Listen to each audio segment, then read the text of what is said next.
Hello there guys, welcome back to Younes Talks Football. Welcome back to a brand new video. I hope all of you are doing well today. More news to bring you, as we are going to bring that today, tomorrow, and then on Friday. Make sure you guys are here for the preview to Chelsea versus Aston Villa as we get cracking with Premier League football on its return. And brace yourselves, as I've already warned you guys, brace yourselves for the month of April. It's going to be ridiculous. 9 matches for Chelsea, probably the same amount for the ones that are still competing in Europe. It's not for everybody. Who's left, actually? Is it just us and Manchester City? Typical. Oh no, Man United. Man United are as well in the Europa League, so fair play United.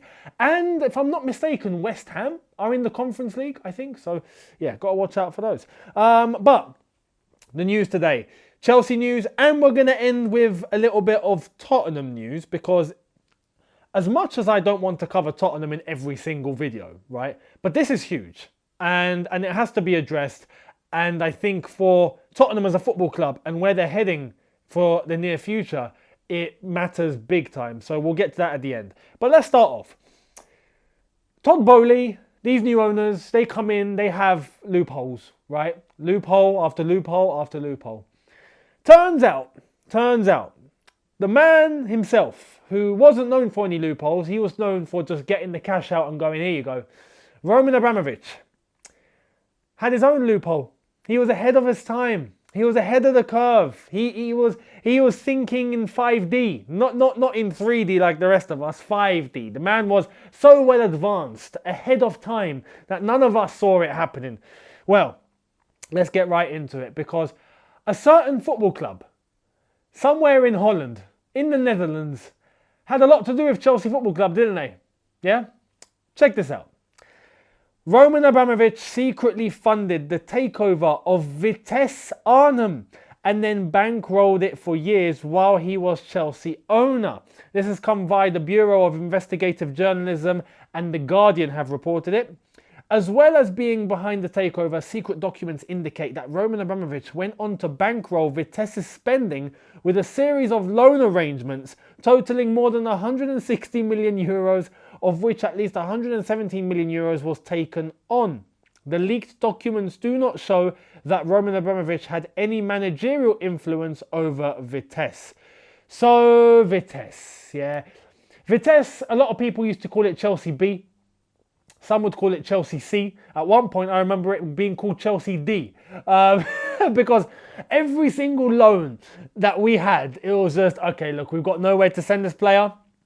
Off to Vitesse you go. So it's funny, because nowadays owners are, well, I mean, you look at Man City, the City Group, and you look at what Todd Boehly and Egbali are trying to do at Chelsea. They're trying to form an umbrella, right? They're trying to form a group where they can get clubs under the umbrella, and then we can, loan players there, and we can look at talents to pluck out from there, and we can... Mate, Roman was doing it like 15 years ago, and none of us really batted an eye. Crazy. Vitesse, turns out, was on Roman Abramovich's bankroll. So it's absolutely unbelievable. I knew that there would be something. I just thought we had a really good relationship. I just thought Chelsea and Vitesse had like a partnership going on, where some agreement. Well, it turns out we did have an agreement, but I thought it would be more of a gentleman's agreement where, almost like a sister club, where, we have an arrangement. If we want to send a player on loan, can we send him to you? Yeah, is that all right? And then they'd be like, yeah, no problem. And look, if we have a talent that's coming through, first option is on you guys. Yeah, how about you take him, but you give us a fee that we want? Those sort of things. And then with time, you started to see players one by one. Hence why the loan army at Chelsea were a very, very popular thing. I think at one point, we had 41 players on loan. Half of them, I think, were at Vitesse. All sorts of players went out to Vitesse. It's hard for me to pluck it out just off the top of my head. Mason Mount is an example. Mason Mount went on loan to Vitesse. A lot of players went on loan to Vitesse. Yeah, a lot. And at the time, it just seemed like a really good idea. Yeah, players gone on loan to Vitesse, no problem. It got to a point though. I think amongst the Chelsea fan base, it got to a point where some got agitated and some got fed up of having to constantly send players out to Vitesse, rather than, send them out to a club in La Liga, a club in the Bundesliga, a club in Serie A, try and elevate the status a little bit. We just keep sending it out to Vitesse. So there's that. But it turns out, now we know why. Now we know why there were so many players heading out there, because Roman Abramovich funded the takeover of the flipping club. So, yeah. Now, it's not to say that he owned the club. He didn't. Or he had a managerial influence, as quoted. He didn't. But he did have, I'd say, financial influence. Not managerial influence, but financial influence. And hence why the link was there for so many years. Vitesse were on his bankroll. So there we are. That's why we've now come to the end of that saga. We've now come to the reason as to why it happened in the first place. After all these years, we now understand, we now finally know that why so many players were going to Vitesse, Roman Abramovich was responsible. So there we are. We move to the next piece of news, which is to do with a player that has been heavily linked with Chelsea, and not just Chelsea now, but Arsenal have been involved, other clubs have been involved. We want a DM. Well, let's get right into what could happen to Mr. Basmati Rice. Declan Rice. Check this out. There is growing confidence at Arsenal that they can win the race to sign Declan Rice this summer amid competition from Chelsea and both Manchester clubs. Now, I got to be honest with you, I don't think we're going for Declan Rice. Nizar Kinsella's come out and gone, yeah, Chelsea are still linked and whatnot. I think that whole saga's gone cold. I don't see Rice coming to Chelsea at all. Yeah, we may still even need a DM. But since the whole saga of, oh, look, we want Declan Rice, but West Ham want in excess of 100 million, I think that's where we just shut the door. It's just not happening.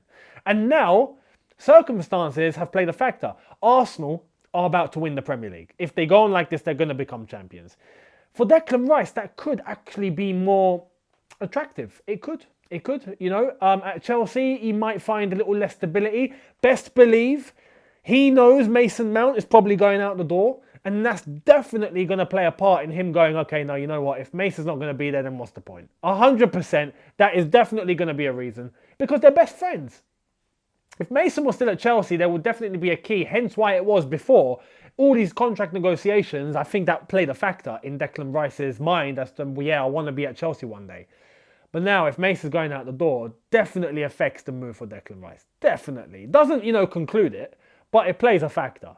And you look at Arsenal, as I've said, who are about to win the league if they do go on this form that they're on.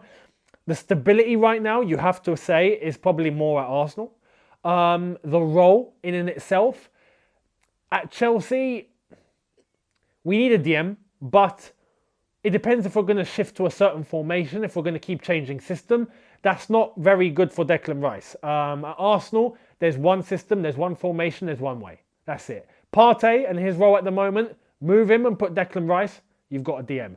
Partey and Declan Rice will probably battle it out. Jorginho will probably find it very difficult to get into the team. But Declan Rice might even just stay at West Ham. You never know. Unless they get relegated. Well, we'll see. But both Manchester clubs apparently interested too. If there's anyone that's going to go for Declan Rice with the money, I would say it's going to be Manchester United. I don't see Man City going in for Declan Rice. I don't see the reason to. Basically, I think they're pretty well stacked in midfield. They've got everything going for them. I don't think they need to add Declan Rice. Manchester United, however, Casemiro, yes, but age is a factor here. And if you're looking to look long term, then maybe Declan Rice is going to be the guy to come in and eventually take the reins from Casemiro once his time is done. So if there's any chance of going to a club, I would say Arsenal, Manchester United second, Chelsea. I don't think we'll go for Declan Rice.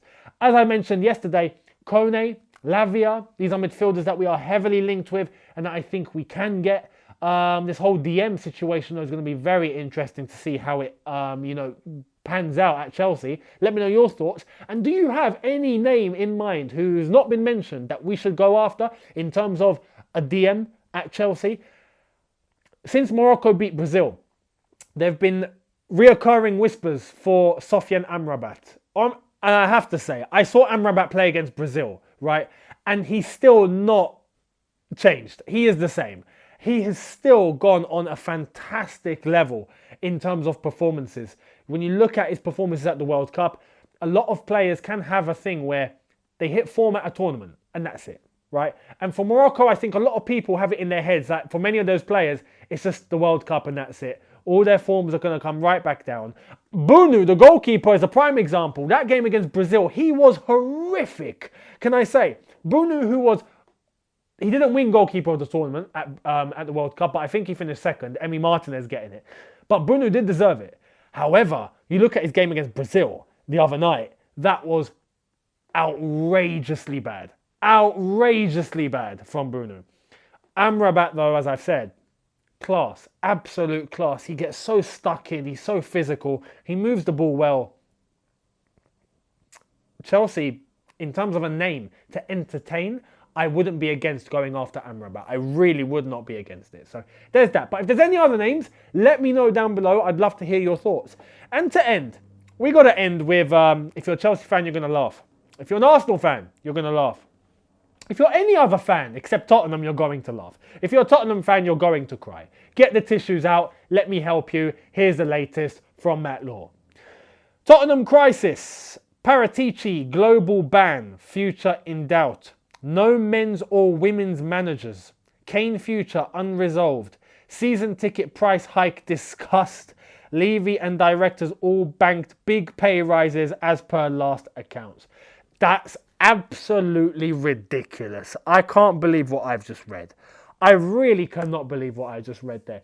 On top of what everything's happening at that football club, they've decided to give themselves pay rises. This goes back to the video I gave you guys when I spoke about Conte getting sacked, right? The only way that things change at Tottenham is if these guys sell. That's it. As far as it stands, if these guys remain, Tottenham are in big trouble. And right now, Paratici, for those that don't know, the latest news is that his ban has been extended to world football. Tottenham were waiting to see what FIFA would do in terms of the ban that did come from Serie A, right? Because of the whole thing that had happened at Juventus. Paratici was part responsible for that. His ban had applied to there, but there was a danger that the ban could be extended to world football if FIFA don't intervene. FIFA took a look at it and they willingly stepped aside and have allowed his ban to be applied worldwide, which means now that Paratici is banned from football. So he's meant to be working as director of football at Tottenham. And now he's banned. After Conte had been sacked, there's no permanent manager now. There's no director of football. Apparently there's no women's manager. I didn't even know that. And Daniel Levy and his man them are willing to give themselves pay rises. So, I mean, Tottenham Hotspur right now are an utter mess. The club is in huge crisis, utter ruins, and cherry on the cake, if Harry Kane leaves, then it's done. Which, to be honest, he has to leave. I would advocate for Harry Kane to please leave that football club immediately. As soon as the chance goes, look, they've already screwed him over once. Daniel Levy with the gentleman's agreement, which nothing on paper, Harry Kane got screwed. Stuck around for one more year, has been professional, can we add? Has been professional. Hasn't kicked up a fuss, but this summer, you best believe, right? Do not agree a contract. Do not do anything. Hand in the request and go to a club that are actually going to win you some sort of silverware, because Harry Kane, as a player that does not win anything, is just criminal. Harry Kane, the same way we look at Gerrard for never winning a Premier League title, but even then that's not bad because he was extremely loyal to Liverpool Football Club out of his own choosing. He won the Champions League. He won silverware at least. Harry Kane, a calibre of Harry Kane not winning one piece of silverware at that football club, not winning a piece of silverware in his life, it's not right. It's just not right, right? So Harry Kane needs to go. And right now, in terms of Tottenham Hotspur, let's wait and see what happens. It's not looking good. Or as it's been said on social media nowadays and in the latest trends, it's not looking good, bruv. It's not. Best believe it's not looking good. So Tottenham, we'll wait and see what happens. Let me know your thoughts down in the comment section below. Much appreciated. And I will see all of you tomorrow for a brand new video. Thank you all very much for watching. Hit the subscribe button if you are new. Hit the notification bell to be notified once I've uploaded. Smash the like button if you've enjoyed this. See you tomorrow. Have a good one, people, in a bit. Take care and peace.